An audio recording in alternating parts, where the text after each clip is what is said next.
Germany जो है एक टॉप फेवरेट कंट्री है फॉर इंटरनेशनल स्टूडेंट्स। तो डाट क्या है बेसिकली इट इज़ लाइक अच्छे नंबर ऑफ स्कॉलरशिप काफ़ी ज़्यादा होते हैं तो हर कंट्री के लिए, और पाकिस्तान के लिए इनकी जो नॉर्मली जो डेडलाइन है उन्होंने जो सिलेक्शन करनी होगी वो अब सिलेक्शन में क्या चीज़ें चेक करते हैं। मुझे ये बताइए कि मास्टर और पीएचडी के लिए जो स्कॉलरशिप अमाउंट है वो कितनी मिलती है। वही कि अगर बंदे ने अपनी बंदी भी लेके जानी है, बंदी ने अपना बंदा लेके जाना है तो इंश्योरेंस वगैरह भी इंश्योरेंस भी वहाँ मैंडेटरी है। जर्मन लैंग्वेज कोर्स जो है बहुत महंगे होते हैं, और अगर आपने वहाँ पढ़ के उसके बाद जॉब करनी है कि अगर आपने वहाँ रहना है। अच्छा, अब एक क्वेश्चन और है कि आइलेट्स और टॉफल की रिक्वायरमेंट है। आइलेट्स टॉफल की जो रिक्वायरमेंट है वो क्या उसमें बीए वाले हमारे बहुत से स्टूडेंट्स होते हैं जिन्होंने बीए किया होता है, इकोनॉमिक स्टडीज़ में बीए किया होता है, इस्लामियात में, उर्दू में, इंग्लिश में, तो इस तरह के लोग भी वहाँ पे जा सकते हैं।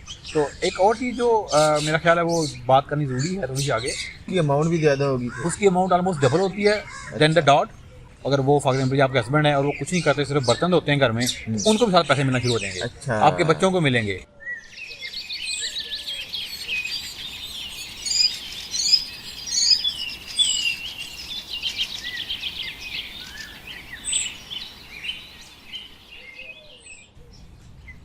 वेलकम टू बैठक विद महमूद आशमी, गुफ्तार अहमद। डॉक्टर साहब आपने एमएस और पीएचडी जो है वो जर्मनी से की है, जी ऐसा ही है? जी बिल्कुल। तो लास्ट टाइम हम लोगों ने यूएसए और साउथ कोरिया की स्कॉलरशिप को डिस्कस किया था। जी तो बिल्कुल। हमारे व्यूज़ ये चाहेंगे कि वो जर्मन के बारे में भी जर्मन स्कॉलरशिप के बारे में जानना चाहेंगे कि कौन कौन सी स्कॉलरशिप अवेलेबल हैं, क्या उस स्कॉलरशिप में वो वहाँ पे रह सकते हैं कि नहीं, और उनके मेन डॉक्यूमेंट्स जो हैं कौन कौन से उन्होंने प्रोवाइड करने होते हैं, और इस किस्म की छोटे मोटे और क्वेश्चन जो होंगे वो हम आपसे जानना चाहेंगे। जी बिल्कुल। जर्मनी जो है एक टॉप फेवरेट कंट्री है for international students for the study in Europe. तो बहुत सारे लोग हैं दुनिया से सारी से जाते हैं जर्मनी के अंदर, और उसकी जो स्टार्टिंग अगर रीज़न देखें तो वो ये है कि जर्मनी के अंदर जो यूनिवर्सिटी फ़ी है वो नहीं है। ठीक है, यूनिवर्सिटी वहाँ पे जर्मनी में जो स्टडी है वो फ्री है। नहीं वो लोकल लोगों के लिए फ्री है या इंटरनेशनल? वो लोकल लोगों के लिए भी और इंटरनेशनल लोगों के अच्छा, लिए भी। मुकम्मल इन्होंने फ्री रखी उन्होंने है। ऑलमोस्ट फ्री रखी हुई है, ठीक है, विद फ्यू एक्सेप्शन। थोड़ी बहुत हैं कुछ यूनिवर्सिटी जो लेती हैं, चार्ज करती हैं, और वो फ़ी बहुत थोड़ी होती है, ठीक है, एज़ कम्पेयर टू, यानी कि वो थाउजेंड्स में नहीं होती, हंड्रेड्स में होगी अगर होगी भी तो। यस, तो वो कोई इतनी बड़ी फ़ी नहीं है। तो इस वजह से लोगों की एक तो वो है टॉप प्रायोरिटी के, ये एक रीज़न है स्टूडेंट्स की जर्मनी में जाने की।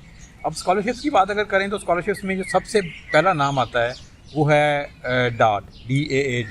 ठीक है, उसका लिंक हम डिस्क्रिप्शन में दे देंगे। जी बिल्कुल। तो डाट क्या है basically it is like higher education commission of Pakistan कह लें, एक सेंटर उनका हायर एजुकेशन कमीशन बॉडी है जो बहुत सारी चीज़ों को मैनेज कर रहे होते हैं यूनिवर्सिटीज़ के अंदर, और स्कॉलरशिप भी जो हैं वो उनकी तरफ से ऑफ़र होते हैं for international students as well, ठीक है। और उनके जो ऑफिसेज हैं, खुद डाट के जो ऑफिसेज हैं वो दुनिया के तकरीबन बहुत सारे कंट्रीज़ के अंदर हैं, यानी जैसे पाकिस्तान में भी है, ठीक, F8 में है, इस्लामाबाद F8 में उनका ऑफिस है, यानी इट्स लाइक जैसे एम्बेसीज होती हैं हर कंट्री में जर्मनी की, डाट भी हर कंट्री में पहुंचा हुआ है। ठीक है, यानी हम कह सकते हैं कि ये कुछ हायर एजुकेशन कमीशन टाइप का कोई यस, बड़ी ऑफिस है। ऑर्गेनाइजेशन है जर्मनी की एजुकेशन। तो हम HEC से हायर एजुकेशन कमीशन से बाहर भेजते हैं बंदे, वो अपने पास ही जी, बुलाते हैं। वो उनका ऐसा ही है ना? जी उनका बिल्कुल पर्पस जो है वो ये कि लोगों को पैसे दे के अपने पास मंगवाना पढ़ने के लिए, ठीक है। बाकी कंट्रीज में और बाकी सारे कोलैबोरेशन को भी देख रहे होते हैं, साइंटिफिक कोलैबोरेशन जो हैं यूनिवर्सिटीज़ के बीच में लिंकेजेस, उन चीज़ों को भी वो मैनेज कर रहे होते हैं। तो अब ये जो डाट है ये बहुत पॉपुलर है, इनकी यानी अच्छे नंबर ऑफ स्कॉलरशिप काफ़ी ज़्यादा होते हैं तो हर कंट्री के लिए, ठीक है। और दूसरा ये कि मतलब बहुत ज़्यादा फेयर है, ओपन है, आप करते हैं और आपको वो देखते हैं, और उनका डायरेक्टली तो लिंक नहीं होता यूनिवर्सिटी के साथ, इस सेंस में कि यूनिवर्सिटी नहीं उसको चूज़ कर रही होती, एक सेंट्रल बॉडी चूज़ कर रही है, ठीक है, ठीक है। यानी नॉर्मली होता है ना कि कोई यूनिवर्सिटी के स्कॉलरशिप है या किसी प्रोफेसर के स्कॉलरशिप है तो वो चूज़ कर रहे हैं, लेकिन यहाँ पे एक सेंट्रल बॉडी चूज़ कर रही है, सिलेक्शन कर रही है। और पाकिस्तान के लिए इनकी जो नॉर्मली जो डेडलाइन है वो एंड ऑफ अगस्त है, और ये 3 तरह के 3 लेवल्स के ऊपर फंडिंग देते हैं, एक masters after 16 year of bachelor degree, ठीक है, PhD और पोस्ट डॉक आफ्टर PhD। और बैचलर्स के अंदर स्कॉलरशिप नहीं है, उसकी रीज़न ये है कि they are not promoting bachelor studies for international students, और इसी वजह से वहाँ पे जो है यूनिवर्सिटीज़ के अंदर जो बैचलर डिग्रीज़ हैं, BS डिग्रीज़ हैं, वो इंग्लिश में नहीं है, वो जर्मन लैंग्वेज में है, डॉइच में है। ठीक है। तो इस वजह से इंटरनेशनल स्टूडेंट्स भी इंटरेस्टेड नहीं है कि वो इंग्लिश में अवेलेबल नहीं है, और वो भी इंटरेस्टेड नहीं है, वो स्कॉलरशिप भी नहीं दे रहे कि आप लोग आएँ और बैचलर डिग्री यहाँ पे करें। तो स्कॉलरशिप जो है, और इसी तरह फिर मास्टर PhD जो है वहाँ पे बिल्कुल इंग्लिश ही में होती है, मतलब ऑप्शन है उसी तरह के कि आपको teaching everything is in English, ठीक है। वो मास्टर PhD के अंदर कोई इशू नहीं है जर्मन लैंग्वेज का ऐसा। ज़्यादा जर्मन लैंग्वेज में भी हैं अगर आप वहाँ जाना चाहें, लेकिन कोई ज़रूरत नहीं है। तो आप उन्होंने जो सिलेक्शन करनी होगी वो आप सिलेक्शन में क्या चीज़ें चेक करते हैं? बेसिकली तो वो यानी नॉर्मल है कि आपके जो बाकी आपका अभी तक की जो हिस्ट्री ऑफ एजुकेशन है उसके अंदर आपकी परफॉर्मेंस है कि आपने कैसा परफॉर्म किया, लेकिन उसके साथ साथ एक और चीज़ आ जाती है कि अगर आपका वहाँ पे एडमिशन हुआ है, यानी एंड ऑफ अगस्त से पहले आपके पास किसी यूनिवर्सिटी में एडमिशन हुआ है, ऑफर लेटर है आपके पास, तो वो एक बहुत बड़ा प्लस पॉइंट है, ठीक है। यानी अगर फॉर एग्जांपल 2 स्कॉलरशिप्स हैं उन्होंने, यानी नंबर ऑफ स्कॉलरशिप पहले से डिफाइंड है, उतने ही लोगों को भेजना है। तो अगर फॉर एग्जांपल 2 लोगों को भेजना है और 4 एप्लीकेंट हैं, उन 4 में से 2 के पास एडमिशन कंफर्म है और 2 के उन्हें भी अप्लाई किया हुआ है, तो ऑफ कोर्स वो बॉडी समझेगी कि यार ये इन बंदों को दूसरे बंदे को अवार्ड करके ये ना उनका एडमिशन ना हो और हमारे ज़ाया हो जाएं, सीट्स ज़ाया हो जाएं। तो जिनके पास प्रेफरेंस उनको देंगे जिनके पास पहले से ऑफर लेटर है। तो इसका मतलब ये हुआ कि सबसे पहले हम लोगों ने यूनिवर्सिटी की कोई डेडलाइन होंगी और उन डेडलाइन पे पहले ऑफर लेटर ले लेना। जी बिल्कुल। फिर उसके बाद आपने डैट स्कॉलरशिप पे अप्लाई करने उस ऑफर लेटर पे। जी बिल्कुल ऐसे ही है। तो ये नहीं आपको थोड़ा सा उसको मैनेज करना पड़ेगा, क्योंकि हमें डेट्स पहले पता चल गई कि भाई एंड ऑफ अगस्त है, तो एंड ऑफ अगस्त का मतलब है आपने जुलाई में चीज़ें। अच्छा, आप मुझे ये बताइए कि मास्टर और PhD के लिए जो स्कॉलरशिप अमाउंट है वो कितनी मिलती है? मास्टर के लिए जो है उनकी 850 यूरोज़ पर मंथ है, 850 यूरोज़, और जो PhD के लिए वो 1200 यूरोज़ है। ठीक है, 1200 यूरो। 1200 यूरोज़। तो क्या इसमें बंदा रह सकता है कोई यानी आसानी के साथ? जी बिल्कुल, बंदा और बंदी जो हैं वो रह सकते हैं, दोनों मतलब सेपरेट। तो बिल्कुल अगर बंदी को मिला तो बंदी रह लेगी, बंदे को मिला तो लेकिन अगर फैमिली लेके जाएंगे तो फिर जी, लेकिन वही कि अगर बंदे ने अपनी बंदी भी लेके जानी है, बंदी ने अपना बंदा लेके जाना है हाँ, तो फिर थोड़ा सा यानी 850 तो नहीं है एनफ, ठीक है। मास्टर्स में तो वो एनफ नहीं है, लेकिन जो PhD है 1200 है, उसके अंदर आप कर सकते हैं मैनेज। वो यानी हम एशियन लोग हैं जिस तरह की हमारी बिल्कुल हम मैनेज कर लेते हैं, ऐसा नहीं है कि कोई अगर आप छोटा सा अपार्टमेंट ले लेंगे तो उसमें आप मैनेज कर लेंगे, और चीज़ें को आप हमने ज़रा हम वहाँ भी जो है वो देसी फूड टाइप खाते हैं तो वो सस्ती होती है। हाँ। उस तरह हम बाहर से नहीं खा रहे, हम खुद से कुकिंग कर रहे हैं चीज़ों को, तो वो मैनेज हो जाता है, काफ़ी अच्छा हो जाता है। तो इंश्योरेंस वगैरह भी वहाँ मैंडेटरी है, और वो डार्ट के अगर आप स्कॉलरशिप पे गए हैं तो आपको डार्ट खुद पे करता है। अच्छा, वो इसके अलावा होगी वो देगा, टॉप ऑफ दैट वो इंश्योरेंस भी देगा, और इसके अलावा जो भी डार्ट के स्कॉलर्स हैं उनके लिए डार्ट अरेंज करता है जर्मन लैंग्वेज कोर्स से। अच्छा, कोर्स भी करवाते हैं। तो ये एक्चुअली मेंशन करना ज़रूरी इसलिए है कि जर्मन लैंग्वेज कोर्स जो है बहुत महंगे होते हैं, यानी 1000 में उनकी फ़ी होती है। ठीक अगर आप खुद से करना चाहें तो ये एक बहुत बड़ी यानी उसके साथ एड ऑन है आपके स्कॉलरशिप के साथ कि आप एक अपॉर्चुनिटी आपको वो दे रहे हैं कि आप जो है वो यानी उन्होंने आपको ये अपॉर्चुनिटी दे दी।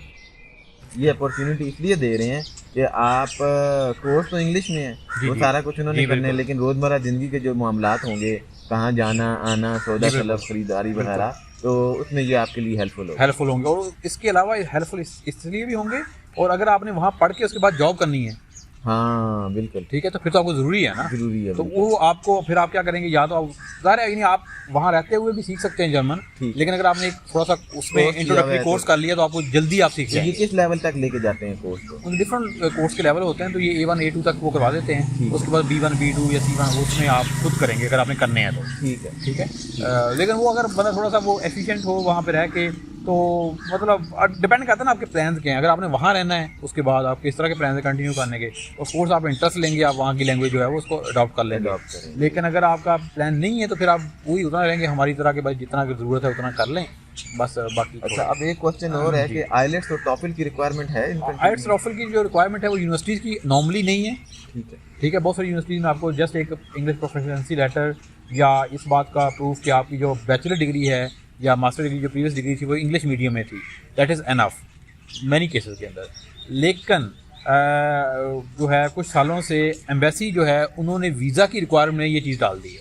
अच्छा, वीज़ा लेने के लिए आइलेट्स या टॉफल चाहिए, तो अब इसका आपको देना होगा, ठीक है। उसके स्कोर बहुत ज़्यादा नहीं चाहिए होंगे, लेकिन आपको बहरहाल जो है वो वीज़ा के लिए एक रिक्वायरमेंट डाल दी है, ताकि वो देखें, मेक श्योर करें यहाँ पे जो बंदा आ रहा है वो इंग्लिश में तो भी कर सकता हो, yes, स्पोकन उसकी अच्छी हो और रिटन कम्युनिकेशन भी चेक हो जाए। जी बिल्कुल ऐसे ही है। ठीक है। अच्छा, इसके अलावा आप कुछ और चीज़, अच्छा एक क्वेश्चन, लास्ट क्वेश्चन मेरे ध्यान में एक और आ रहा है, वो ये कि ये जो स्कॉलरशिप हैं डैड की, इसमें इस चीज़ की पाबंदी तो नहीं है किसी किस्म की कि उसमें वो साइंस का स्टूडेंट हो, वो इंजीनियरिंग का हो, वो मेडिकल का हो, वो MBA का हो, या उसमें BA वाले हमारे बहुत से स्टूडेंट्स होते हैं जिन्होंने BA किया होता है, इकनॉमिक स्टडीज़ में BA किया होता है, इस्लामियात में, उर्दू में, इंग्लिश में, तो इस तरह के लोग भी वहाँ पे जा सकते हैं।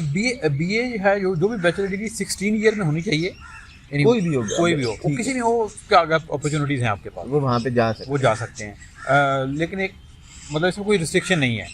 तो एक और चीज़ जो मेरा ख्याल है वो बात करनी ज़रूरी है थोड़ी सी आगे, कि ये सिर्फ डार्ट के स्कॉलरशिप नहीं है जर्मनी में, इसके अलावा भी बहुत सारे स्कॉलरशिप्स हैं। एक मैं मेंशन कर देता हूँ, बाकी हमारे जो स्टूडेंट्स एंड व्यूअर्स हैं वो लिंक हम रख देंगे, उसके अंदर जाएंगे तो आपको मल्टीपल मिल जाएंगे।